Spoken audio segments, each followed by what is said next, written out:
internautes, ma classe en ligne. Aujourd'hui, nous allons cerner le langage et la communication. D'abord, qu'est-ce que le langage? Nous allons donner la définition générale. Le langage est considéré comme tout système de signes pouvant servir de moyen de communication. Tout système de signes pouvant servir de moyen de communication. Donc, cette définition englobe toutes sortes de langage. Mais un problème se pose.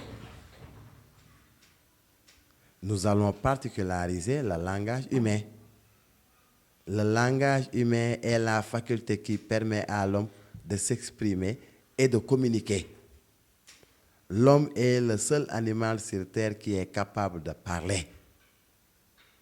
Donc, au cours de notre étude, nous allons d'abord parler de l'origine du langage, ensuite la fonction communicative du langage, et enfin, nous allons parler du rapport entre pensée et langage. D'abord, si pour certains, comme Aristote, le langage est naturel, pour d'autres, par contre, le langage est un phénomène culturel. Parce que si le langage était naturel, tous les hommes parleront la même langue. Vu la diversité du langage, nous pouvons dire que le langage est un phénomène culturel. Le langage relève d'un apprentissage. Chaque groupe ethnique a sa propre façon de parler. Donc, le langage ne peut être un phénomène naturel. Le langage a une fonction communicative,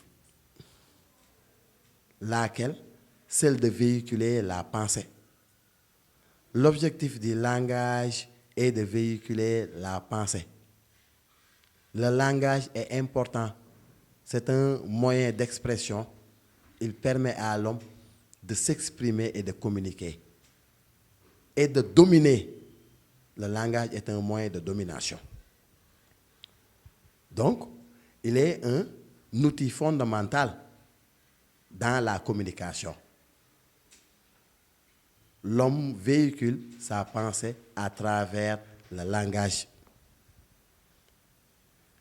Ensuite, le rapport entre pensée et langage soulève deux grandes conceptions.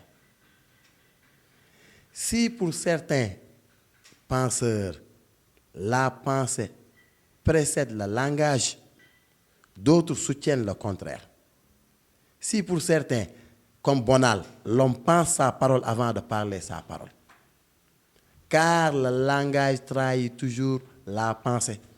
Le langage ne peut pas saisir la pensée. Parce qu'il arrive parfois que l'homme est incapable de s'exprimer. C'est parce que la pensée dépasse le langage. Et comme le disait Bergson, la pensée demeure incommensurable avec le langage. Donc, tel est le cas des lapsus. Le président de la République de l'Autriche voulait dire que la séance est ouverte. Malheureusement, il avait dit que la séance est fermée. Parfois, je veux dire le en pensant, et après, en parlant, je dis la. Donc, le langage trahit la pensée. Le médecin Messner avait lancé le pari de vouloir penser sans les mots pour essayer de montrer que la pensée est antérieure au langage. Mais attention, un problème se pose. Pour d'autres, la pensée n'existe pas sans le langage, car l'ineffable veut dire la pensée non dite, est déjà une sorte de langage. Pourquoi l'ineffable est déjà une sorte de langage? Pour Hegel, c'est le son articulé, les mots qui nous donnent une double existence, où l'externe et l'interne sont intimement unis. Par conséquent, vouloir penser sans les mots est une tentative insensée. Donc c'est clair, L'interne, c'est la pensée. L'externe, c'est le langage. Pour Hegel, la pensée et le langage sont complémentaires. La pensée n'existe pas sans le langage. Et si je pense, c'est grâce au langage que je suis capable de parler. Donc, la véritable fonction du langage est de véhiculer la pensée elle-même. Donc, c'est impossible de séparer pensée et langage. Car l'ineffable, c'est-à-dire la pensée non dite, est déjà une sorte de langage. Donc, dans le rapport entre langage et pensée, il faut retenir d'abord la définition du langage, retenir le problème de l'origine du langage, la fonction communicative du langage, avant de retenir aussi le rapport entre pensée et langage. Donc, le rapport appelle deux parties. La première partie, ceux qui disent que la pensée est antérieure au langage. La pensée vient avant le langage parce que le langage trahit la pensée. Tel est le cas des lapsus et des problèmes de communication. Les lapsus, ce sont des erreurs de communication ou d'écriture. Donc, c'est une manifestation de l'incapacité du langage à saisir la pensée elle-même, parce que la pensée dépasse largement le langage. Mais d'autres soutiennent le contraire, que pensée et langage sont inséparables, car l'homme pense à travers les mots. Et la pensée non dite n'est pas un langage. Donc c'est le langage qui permet à l'homme de communiquer et de s'exprimer. Donc pensée et langage sont complémentaires.